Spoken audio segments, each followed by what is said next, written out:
There is a lot of pretty sterile bickering that takes place between proponents of various approaches to type, and I've always found it kind of puzzling and kind of amusing at the same time, because you could argue that on one level we're all trying to figure ourselves out and understand our type and type in general and the type of other people better.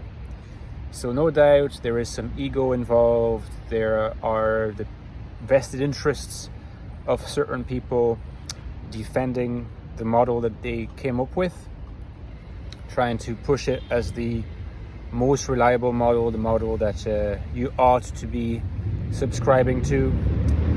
Apologies if there's a little bit of noise, because as you can see I'm recording from outside. There's also the fact that some people get extremely emotionally attached to particular models because they think that those approaches to type have really helped them figure out who they are. And so they get this very, very strong attachment to not just their type, but also to the model that they discovered, and in the process got to know their type better. At least that's how they understand it.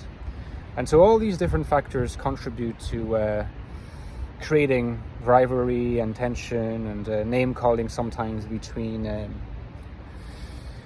models. But what's really interesting is that, I was interviewed recently by Joyce Meng, and some of you I'm sure will know who she is.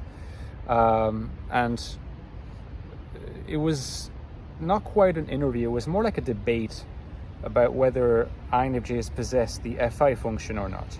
And as you know, I tend to be skeptical of that. I prefer models that say INFJs plainly just don't have FI, but there's a lot of people who think otherwise. And the other panelist, named Jonathan, I think works occasionally with Joyce, and Joyce herself are defenders of the 8-function model. And I did notice that Joyce more so uses as a source, among other sources, she likes to refer to Dario Nardi. Either way, we started out disagreeing, and by the end of the conversation, we were not agreeing, right? We were not agreeing, but I think that we had each a better understanding of where we were coming from. It's easier to understand that someone doesn't agree with you if you develop a better understanding of what kind of person you're dealing with, and maybe what are, given the nature of that particular person, the peculiar motivations that define them, and that may lead them to embrace a model that is not your model. And in a sense, there's a concept that the philosopher Gadamer, who was a student of Heidegger but a very important philosopher himself, a concept called the fusion of horizons. It's an important concept, it's a concept that I like and that I would like to apply more to my work on type, on the INFJ type and other types in the future, because the fusion of horizons is a process whereby you keep your position. You don't need to change your whole network of beliefs for the sake of another viewpoint, but you update it and enrich it by confronting it with other horizons. And in the ideal case scenario, you in fact fuse the two horizons without thereby losing the core aspects of one or the other. And when I'm engaging in a debate or a conversation with someone who doesn't have quite the same understanding of type as I do, I tend to always think, okay, fusion of horizons, how can we best find productive grounds for conversation? I may not agree with this person, I may not be swayed by this person by the end of the conversation, but this person clearly has thought about type a lot, about their type, about type in general. They have something to bring me. So always think, when you're engaging with people that you don't agree with, fusion horizons, or maybe in slightly less learned language, don't play zero-sum games with people. Try not. And be distrustful, be cautious around people who do play zero-sum games around type. People who are there vociferously trying to push their particular interpretation, their particular theory or model, and who are busy always telling others that their particular understanding is wrong. Because as you know, I always say this in my videos, type incorporates a heavily heavily subjective component. So people will always, at some level or other, be swayed by the model that sort of strikes that chord in their subjectivity that demands to be struck. And that's what people often don't realize. The very heavily subjective component is impossible to eliminate, and we should not eliminate it.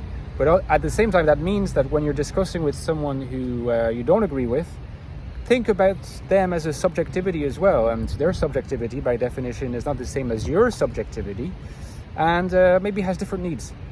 What matters is diffusion horizons and enlarging our language of type so that everyone benefits from richer and richer vocabularies to make sense of ourselves. And if there's lots of different ways of being an INFJ, well, that's great. It just means there's lots of different ways of being an INFJ, and we have a bigger family. I mean, that would be great, wouldn't it? So these were my words. I hope they were of some use to you. If you do not know, I wrote a book recently on the INFJ. Elodie is always a big fan of when I make my book appear out of thin air. The Infinite Soul, how to find meaning, purpose, and a rich life in a world today that is often hostile to us. And it discusses some of the questions I've addressed today in video, because the infinite attitude to type is a very generous, open, and all-embracing attitude to various subjectivities as well. Okay, so the book is right below if you want to explore it. Don't forget that its predecessor, the Ecstatic Soul, is still available if you haven't got it. That looks more at the content of INFJ consciousness and how it manifests in our existential life. So this is more the inside of the INFJ mind, whereas the Infinite Soul is more the outside. This, if you love the book, drop a review, by the way. It's very, very useful for referencing purposes. Please consider dropping a review, okay? I also have a Patreon page. You know, my channel depends on donations to keep going. Like, I have a job, but it's my job gives me certain flexibility, but the counterpart is not very well paid. So if you can help me via Patreon or one-off donation, there's also the option down below. Consider it. It's not that expensive, and you can interact with me, and I share some exclusive content there. Okay guys, I will see you soon. I hope you are having a great day.